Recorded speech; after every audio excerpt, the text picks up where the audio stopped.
Welcome to section 1.3 of OpenStack's Anatomy and Physiology, second edition, Functions of Human Life. Now, you might have looked at the title and thought, well, the function of human life is to survive, maybe thrive, maybe get a good grade in this class.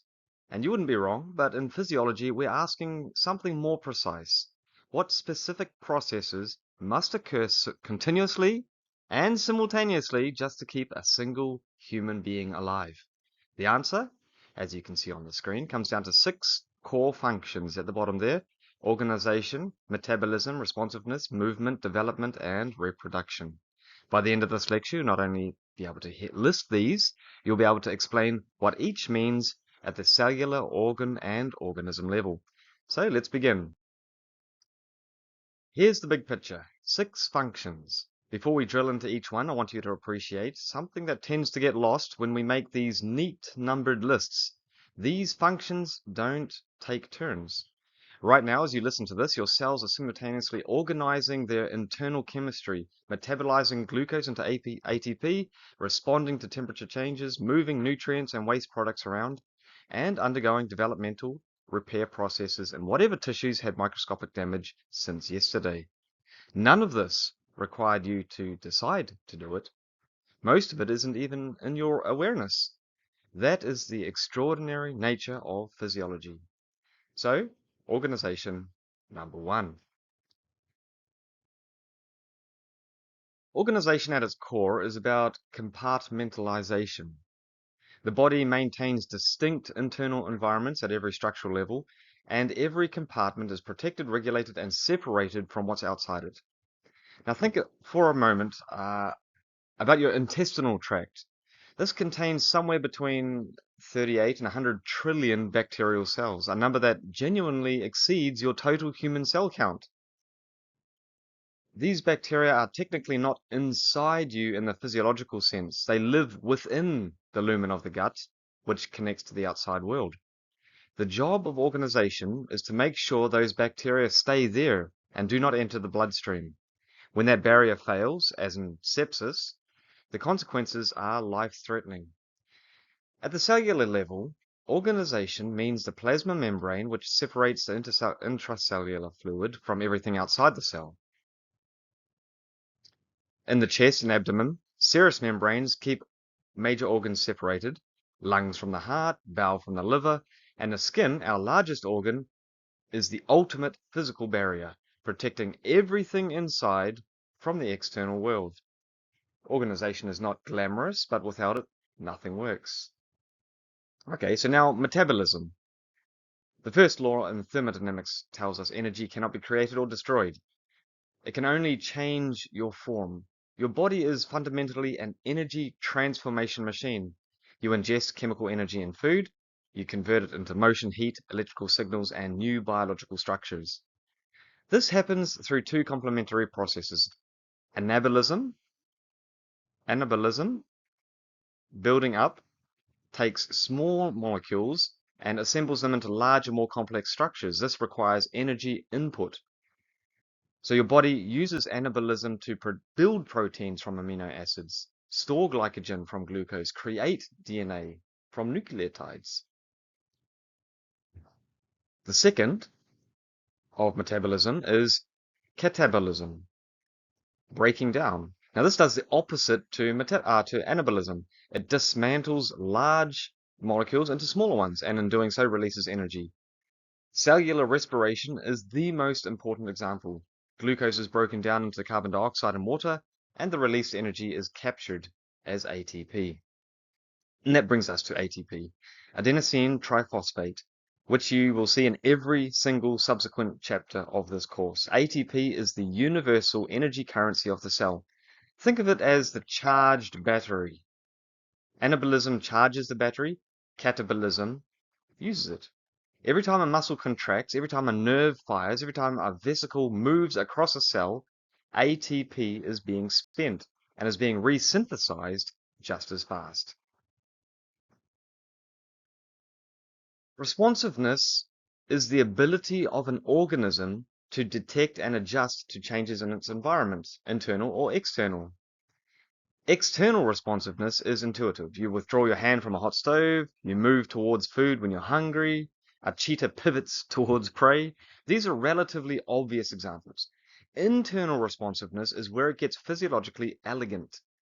Now consider what happens when you exercise. Your muscles generate heat, your core body temperature rises, thermoreceptors in your hypothalamus detect this shift. The hypothalamus, your body's thermostat, sends signals to dilate the blood vessels near your skin and activate your sweat glands. As sweat evaporates, it carries heat away from your body. Temperature begins to drop. The response is proportional, continuous, and self-correcting. This responsiveness is active and it's happening without any conscious effort on your part. So notice here that responsiveness is intimately connected to homeostasis, which we'll explore fully in section 1.5. Every homeostatic mechanism is at its core a responsive mechanism. Now, movement. All I need you to resist your, movement. Don't think of movement as walking, running, or lifting weights. Those are movements you're conscious of, but physiological movement is happening at every single level of organization. It's happening at the cellular level. We have red blood cells that are coursing through your capillaries. We have white blood cells that are crawling through towards sites of infections. We have vesicles loaded with neurotransmitters and they are migrating towards synaptic terminals. At the tissue level, your cardiac muscle has been contracting and relaxing about once per second continuously since you were born. That's movement. At the organ level, your diaphragm is contracting right now to drive airflow into your lungs. Your gut is performing peristaltic waves even if you haven't eaten recently. Now at the organism level, yeah, your skeletal muscles pull bones to move your body through space, and you do have voluntary control over that. So the key takeaway I want you to remember, even if you sat completely motionless for the next hour, movement would never stop in your body. Development encompasses all the changes a body undergoes across its entire lifespan. Not just the dramatic changes at puberty or the slow changes of aging, all changes all the time. Now, within development, we have three processes. We have differentiation, growth, and we have repair. Differentiation is arguably the most extraordinary. Every cell in your body, barring a handful of exceptions, contains the same DNA.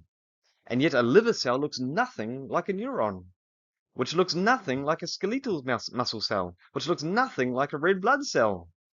The difference is not in the DNA, but in which genes are being expressed. Differentiation is the process by which a generalized, unspecialized precursor cell becomes committed to a specific identity and structure. It acquires the right proteins, the right organelles, the right shape for its role. Once differentiated, most cells cannot go back. Growth is the increase in body size, obviously. This occurs through three different mechanisms, a little bit less obvious. Number one, we have cell number. This is called hyperplasia. This is an increase in the amount of non-cellular material, like the mineral matrix in bone, and to a limited extent the size of the cell itself. This is called hypertrophy, which is why your biceps grow when you lift weights. Your muscle cells are increasing in size.